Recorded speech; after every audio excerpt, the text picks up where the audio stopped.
In 1901, in Buffalo, New York, it was one of the largest World's Fairs. This is probably one of the most spectacular because it featured en masse a lot of electricity. Tesla was there, and there was a lot of exposition of light globes and light-based entertainment. And this guy, Frederick Thompson, he made an enormous amusement. It was called A Trip to the Moon. And it featured an experience where you walk into this enormous building and you'd step onto an enormous boat that had mechanical wings and would act like it was flying you into the sky.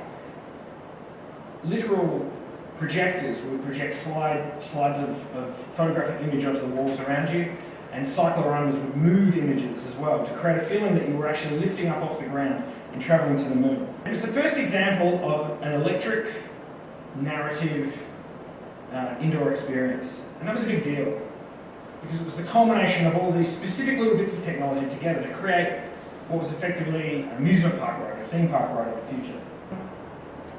If we put ourselves in that period at the turn of the century, there's a really motivated kind of middle class who want to experience science fiction and who want to place themselves within this fantastical environment and experience technology, and they're empowered to do so. The text behind this work can be connected with Jules Verne's Journey to the Moon novel, which was part of the zeitgeist and had been released almost 35 years beforehand, but it's still really part of the same way Jules Verne has for the last century been part of our sort of ideas about science fiction and travel and journeys and technology. It was also a sort of reflection of H.G. Wells' book, which came out a few months beforehand. But what's noticeable and notable about this ride, and important in its historic context, is that it came out 7 months before one of the most famous pieces of cinema, Le Voyage dans la Lune, or Trip to the Moon, by George Méliès. Now, what's interesting about this is that this film is famous. It's experienced, it's studied. Martin Scorsese made a film about the making of this film. But very few people know about Fredrickson's ride, which was famous. Thousands and thousands of people experienced it. It toured around the country. And if we look at the actual narrative experience, it was almost exactly the same, except that one happened as an experiential ride where you got onto a boat, and, sort of like a sort of spaceship, and you were taken to the moon, whereupon you met the people of the moon. In Fredrickson's ride, you did almost exactly the same thing. Now, it's not that one copied the other, but what I want to talk about is how much goes into archiving rides. Importantly, rides that happen in the dark. So not roller coasters, not Ferris wheels, not carousels, but mediated electric environments. Dark rides, as they're called, were a combination of a bunch of different technologies. The switchback was an evolution of the carousel. It would later become the scenic railway, which was very famous in England. But the English didn't go on to make so many of these darkened experiences because most of their fairgrounds were portable. So there were far fewer immersive experiences. And there are a whole bunch of cultural reasons why that was the case, as well to do with the types of journeys that the English wanted to go on and the types of journeys that the Americans wanted to go on. The Americans, however, before the advent of electricity, were making some incredible immersive experiences like these cycloramas and panoramas that were mass mediums at the time as well. And so the Trip to the Moon ride was this culmination of both of those things, a sort of mechanised, projected cycloramic experience. The dark ride would become part of contemporary American popular entertainment. Trolley parks, which operated much the same way that Luna Park does in relationship to Melbourne, operated outside of a lot of city centres. They were a place that people could journey on the weekend. Tram lines would take you there, and often they were an extension of the electric system or the electric grid, and the tram would run off that, and often the tram company would run the park and run a set of amusements that were also electric. But into the 20s and the 30s, those parks started to fade, and they were less and less able to run the myriad of different experiences. They couldn't have bands, people didn't have the money to go to them, or they were going to other sorts of attractions. And so rides and spaces started to get repurposed, and it was far cheaper to run an indoor ride. a dark ride. And rides like this started to become really, really popular because they could be put into an old building, run in the dark, operated by a singular person. And what we started to see there was a format of mass media, right, of this automated mass media that was also spatial, evolving at the same time in the late 20s as a lot of the tropes of cinema. The difference is we have no record of these spaces or these experiences. What we do have is patents, which I get very excited about, but they only tell us a small amount. Here we can see the patent for the first dark ride experience. It was actually a dark ride experience, blah, blah, blah. It goes through the different things that will happen in this dark ride experience, and it was patented by a company that would later call themselves the Pretzel Ride Company.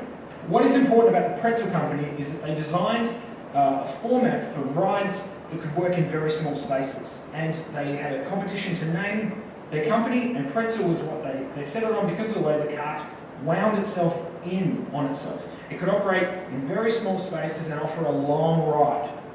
So no matter what kind of building you had, they could design a ride. And there were some parameters, like where the cart has to stop and how the electricity works, and all this sort of stuff. Transpotting kind of information. But that idea of using space efficiently and repurposing electric tram technology in order to create an experience is really important. But the Pretzel Company made 1,700 rides that were distributed across the world, including Luna Park, from the late 20s all the way up to the late 70s. The carts were important in the way that they would create this narrative experience. Not only that they would wind in on themselves quite carefully, but they were, and this is one of the carts from the Spookorama in Coney Island, they were very high and they were quite tight, and that would frame the information that you could see. So they would twist on that track, and that would tear you, if you like, towards or away from different bits of information. Now, in the late 20s and early 30s, this idea of creating a narrative by moving someone's point of view was something that was not happening in cinema. Film cameras weren't able to get on tracks and be rolled down hills and stuff like that. So you can attribute a lot of the technology and the editing techniques of fearful cinema to the dark ride. If you think about what happens in a horror film, someone's sneaking up behind you, suddenly the camera turns around and you're dead. So a lot of that style and technique can be attributed, or at least be seen to be evolving parallel in ride-based entertainment. This is the Spookorama in Coney Island. What's interesting about that image is that there are no walls. So that is documentation of the ride. To anybody, it might look like a pile of rubbish. If you put a flash or turn a light on in a dark ride, what you get is just texture. You get nothing. Kennywood Park was built after Frederickson's Trip to the Moon ride, and it was a mill-based ride that was built in Pittsburgh, Pennsylvania. It's one of the longest-lasting dark ride experiences on the planet. In fact, it's the oldest one lasting on the planet.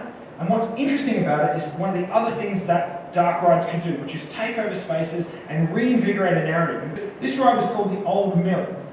And what it was a sort of mocked up, and it's still there in Pittsburgh, Pennsylvania, you've got to say it. It's a mocked up, abandoned old mill. But if you travel just a couple of 100 metres away from the park, even today, you will see actual mills that are abandoned, that have never been demolished. So the ride itself is an experience, a horror experience of going on an old mill, and at the time that it was built, the landscape, the US landscape, would have been littered with these sort of old industrial sites, including, in Pittsburgh's case, old mills. What's also noticeable is the amount of boarded up kind of old houses in these outskirts of Pittsburgh, which have gone through an evolution in the Rust Belt of America.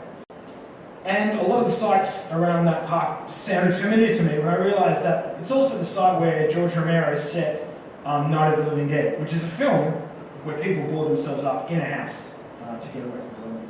So all of these sort of visual tropes, socioeconomic tropes, are all sort of piled into this dark ride experience. There were 1,700 dark rides built just by this one company, the Pretzel Company.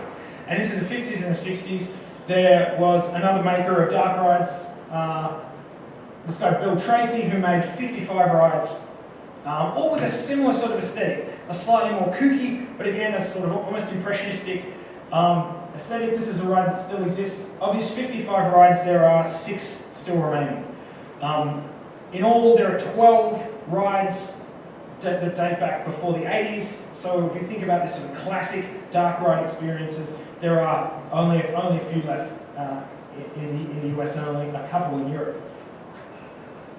So what you have is a situation where not only does the history of ride building relate to loss and relate to a demise of different sort of socioeconomic elements of society, but you also have literal abandoned amusement parks now. I was contacted by somebody who loves this park. It used to be in Florida before it was demolished. It ran from the late 50s until 2007. He bought the ghost train. He put it in a shed and he had it there for about 4 years. And he took on all the images off the internet and he tried to rebuild it. Now this happened to be one of these rides built by one of these classic makers. And so it represented one of the last remaining 14 rides on Earth. An amazing story of the economic boom, meaning that property prices were so amazing that the amusement park company couldn't help but sell it, and then it never got redeveloped because the crash came. So we went to Florida and we checked out the empty car park where it used to be, and then we travelled 6 hours inland to Alabama, where a guy runs a remade, we're done? 2 seconds. All right. Anyway. So travelling to and from the US over and over again, travelling through rides, writing about them, trying to figure out their past, impossible to do. So the Dark Ride Project, there you go, 25 seconds. Parks shutting down, no evidence of them, literally every single year, whether it's weather, Hurricane Sandy destroying them. We only have 12 rides left in the USA. And how do we capture them? So Luna Park has one of the last rides built by the Pretzel Company. They allowed me to test out a system to record in this very complex, spatial, time-based experience, to record it in VR. So I used a setup that would attach to these carts, would record in incredibly low light, and create a bunch of content that could be re-experienced. Not to take away or mimic the exact experience, but to record it, to at least have some recording of, on top of the patents and the facade photographs, some evidence of what this experience was. And what's interesting about this method, which captures in absolutely every direction in 360 degrees, is that even if the maker has died, what you can now do is pull this sort of experience apart like its skin, and you can look at the way that the trigger points react. So I've talked to a lot of people who've made these rides or rebuilt them or experienced them or developed them, and they will say, you know, we try to attract the viewer's vision over here while the skeleton comes out over here. All of this sort of anecdotal information is really hard to record because you can't just go to a park and pay $10 and try and note it down. You can't hold a camera up. But doing this project has allowed me to kind of create this map, this visual map, that means that a whole lot of information can now be taken out of these rides and discovered about the people who made them. And it's good to have some good screens. So that's all from me.